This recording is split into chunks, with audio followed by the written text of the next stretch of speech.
G'day guys, Dom here. So a bit of a weird week this week.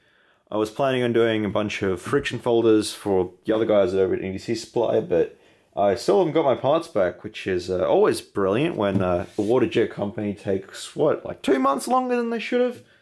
That's always great. But anyway, so I've been doing a lot of stuff. This stuff might go to Sydney, it might not. I'll definitely put it up on the website, and if it sells first, then I have to bring something else to Sydney. No big deal. Anyway, so let's get stuck into it before I blather on too much. I reckon we'll start off with one that you've sort of seen already before. This is very similar to one I've done a couple of weeks ago.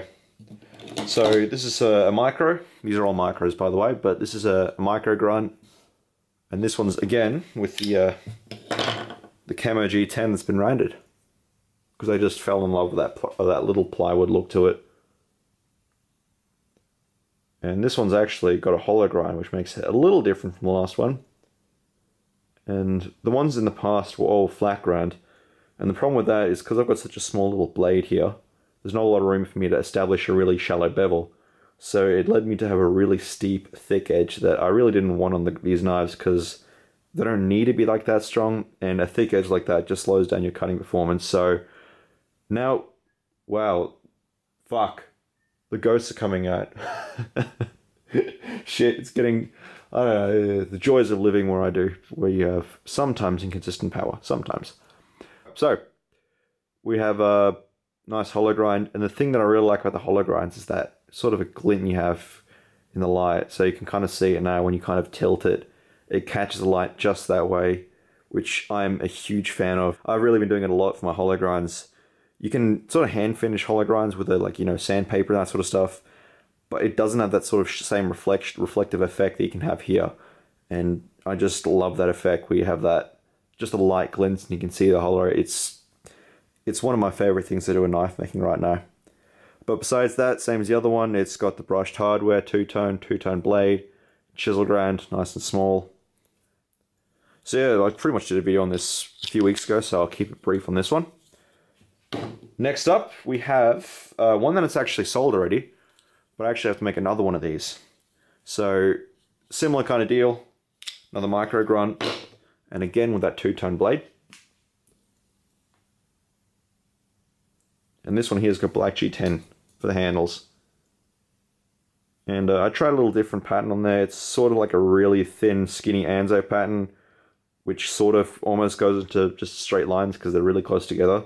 And then heavily blasted, so it's a lot less defined, but it gives that really cool texture and has that cool sort of, I don't know what to call it, blurred effect? We'll call it blurred effect, that sounds like a thing. But yeah, again with the nice hollow grind, so you have that glint in the light. Everything's been rounded off. Big thanks to Zach, he gave me some Scotch-Brite wheels, and I'm fucking loving those things. I managed to hook it up on one of my grinders, and it is the shit. So it makes rounding things easier. It's just nice to have, especially for doing screws. But yeah, black G10 bead on this one. Small little knife, screaming sharp. If I not cut myself to pieces on camera, that'd be great. I've got blonde hair, so you can't see it, but yeah, so it shaves off a patch. I actually got to make 2 of these because I accidentally sold 2 of these and didn't even realize it. So luckily, I still have one blank, so I can actually remake this and send it out to the other guy. It's one of those things when you're not paying attention and suddenly you realize, shit, I have sold 2 of these and I only have 1. So yeah, got to remake this because I am a dumbass. That's not a big deal, I'll do that tomorrow. Next up is a material that you haven't really seen a whole lot on this channel. There are some videos of it back in the old days, which is like 2013, 14-ish. I did a couple of videos on this stuff. It's called Kiranite, and it's actually a acrylic. It's a bit of a cunt to work with, I'm not gonna lie. It's prone to chipping. That's the biggest issue I had with it, and it doesn't like heat. You can't get it hot because it does strange things when it gets hot. But besides that, it's a really nice material to work with. It's fairly easy on the grinding belts, which is pretty nice compared to G10 on my Carter. At least it's pretty easy. I actually find it almost cleans the belts. Like I'm doing a bunch of G10 on like a 50 grip belt. I can run this through it and it sort of cleans a little bit. Not quite like a rubber belts cleaning stick, but comparable. But anyway, Kydex sheath in this again, nice and small, good click. These have all got solid retention, so don't worry about that. This one here is the only one I've done with a stonewash. Or out of this batch anyway. So this is actually stonewashed, nice defined logo on that side.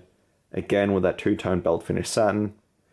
And the Kiranite is just crazy. One of the things I really like about Kiranite, it's really, really easy to finish up and buff up. So if you've got the right tools, you can actually make it look like you're really good at buffing, even though you're pretty shit at it. But making things mirror polished is by far my biggest weakness. I almost never do it. But on Kiranite, I can. It's pretty easy, so long as you have a buffer and all that sort of shit. I used to try and do it with like a Dremel. We have like little buffing things on a Dremel, and that took forever, and it didn't have any good results. But now I've actually got a big, sort of professional buffer. It's a bit of a homebrew job, but it works. So I got this nice finish, and it has that sort of like a glassy effect to it, where it reflects the light. It looks really professional. But the thing you probably can't see on camera is that Kiranite has this depth to it. Like if you look at it in person, you can see it's got these different shades of black and grey inside there. It's sort of like a pearl, and then it's got these rivers of red running through it. Sort of like lava. I really like this. It's probably not my favourite colour choice, black and red, because it's been kind of done quite a bit. But I had the stuff, and I really like how this came out. Just sort of classy. Probably the most classy knife out of all these ones here. Another thing that I really like, and was a total accident actually, is that some of these lines here, between the two of them, almost line up. It looks like I did that on purpose, but that was a total accident. Like this one here and this one here almost line up, and this one here lines up, and this one here lines up. So it looks like they're book matched, even though they totally weren't. These were just two bits, like I don't even think they were the same piece of material, but for whatever reason, the gods of Kiranite smiled on me, and they've done this really cool effect where they sort of match up.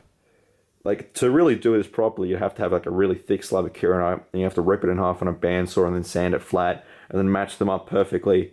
I didn't do that. This is just sort of a much cheap way of doing it. Saves a lot of time and money, because I've tried doing it that way before. It got expensive really, really quick, so I stick to doing it this way. That's that one, nice and small. These are all pretty much tiny little knives, which is pretty much my specialty at the moment. Kind of deviate a bit, but at the moment I've really been digging the small knife kind of a thing. Some might say chick knives. I say discreet knives, or knives of people with normal sized penises. If you're going around with like a 12-inch Bowie in your belt, that's you're kind of sending out a message, my friend. Anyway, dick jokes aside, we have my favourite one, because it's very much my taste in knives. I'm not going to lie, I'm a little biased, because I love this colour combo, and I do it on like everything. That is OD green and black. If you look back at my designs, you'll see a lot of knives where I have this sort of a colour theme going on. Usually it's the other way around, with black with OD green liners, but this time I mixed it up. And the reason I like it, it has that really cool sort of World War II kind of look. This one here has got a bit of something I tried differently. It's got this pattern on there, right, which I heavily blasted, and the camera's going to pick it up. It almost looks like a little, like a map. That's what it reminds me of. Like you have those maps with all the lines on it. This is, fuck, what's the word for it? It's the map with all the lines on it, and the closer they are, the steeper it is. It's a map thing anyway, but I'm pretty sure most of you guys know what I mean. If not, Google is your friend. But it has that kind of like it looks sort of like a map after you heavily blast it. And I really like the effect. I was a little iffy when I was doing it, but now that it's done, it's just, I'm going to have to do it again. Maybe even one of my knives, because it's really bloody cool. At least I think so anyway. So, yeah, this one's just straight acid stonewashed. The plan was I was going to do a two-tone, but when I was screwing this together, I just looked at it and it didn't fit. If I was to do a two-tone, it'd be too blingy, it just wouldn't fit. So I left this straight acid stonewash and have that really rugged look to it, I guess. Rock solid Kydex sheath, no rattle. These are all rock solid, I think I said that already. And last but not least is actually a pen. So this is actually a little different, because it's actually a pre-existing pen that a guy came up to me and asked if I would modify. And I was a bit of a stupid prick, and I said yes. So, yeah, I'm not doing that again, because this was a fucking cunt and a half to finish.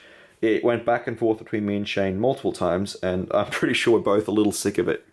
The difference between this and all the other pens is that this is titanium, and I actually don't like it.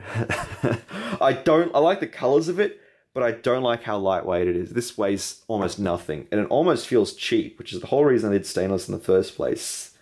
But I mean, I might just be weird because I showed this to a couple of people, and their reaction was all, "Oh my god, it's so light! This is so cool."